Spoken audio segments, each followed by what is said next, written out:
The first time that you meet with your athlete, you have a number of purposes, and you might think the very key thing is just to gather all the information, but which includes looking at the dietary analysis and making sure that you have good detail. But really, it is to determine what the athlete wants, what kind of goals they have in terms of changing their diet, and really to make sure that you have all of the information that is detailed, correct, and also complete.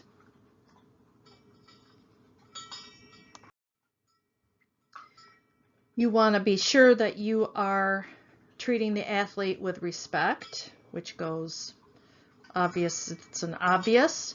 You want to create a relationship and rapport with the athlete to make sure that they feel comfortable discussing their nutritional needs with you. You want to identify what kind of information that they have that is important for you to determine goals, and because you'll have what they need, and you'll also find out what they want, and sometimes those two are not the same. If you get that information early, you could do maybe a tertiary, or look at the not a tertiary, but a quick overview of what their nutrition looks like. But ultimately, you're going to determine what their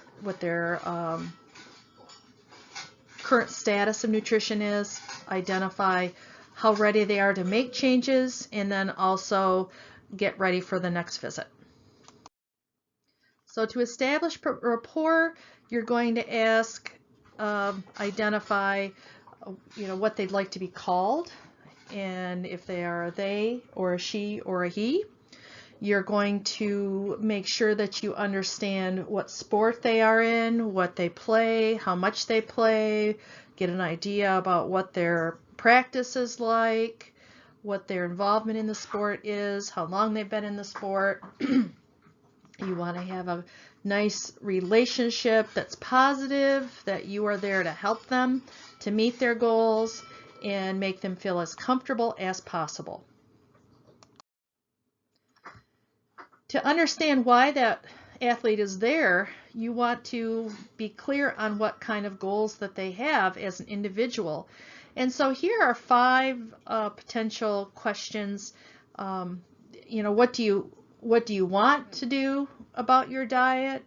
Why are you here, in a kind way? Are you thinking that you want to make some changes to your physical body? What performance goals you have, and how do you think that nutrition is going to help you? The nutritional assessment is going to be effective only if you have good information. So accuracy and detail is really important, and so the understanding that the athlete has that you are trying to get good information to make accuracy, to make a plan with that athlete, and why it's so important to have accuracy will help you to increase the likelihood that your athlete is going to be giving you the detail that's needed.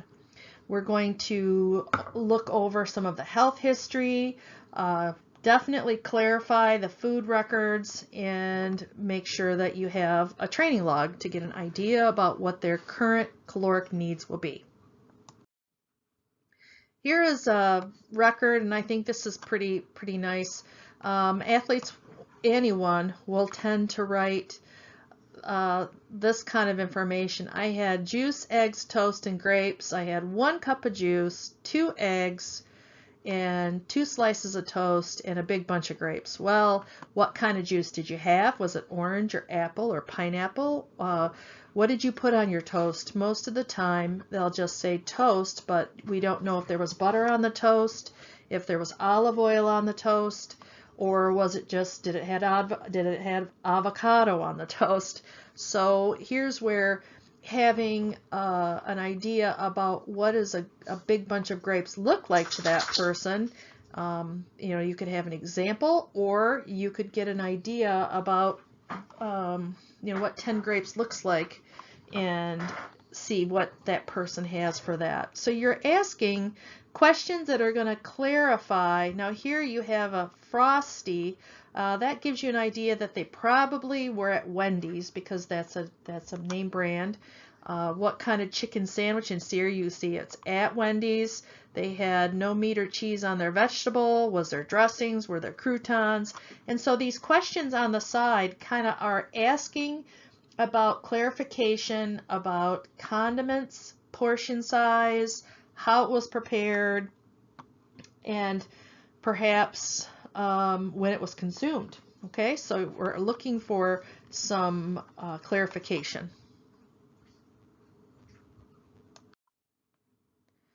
And then we want to take a look at how the athlete is ready to make a change. And this trans-theoretical model is a real common technique that's used for behavior change or for making change.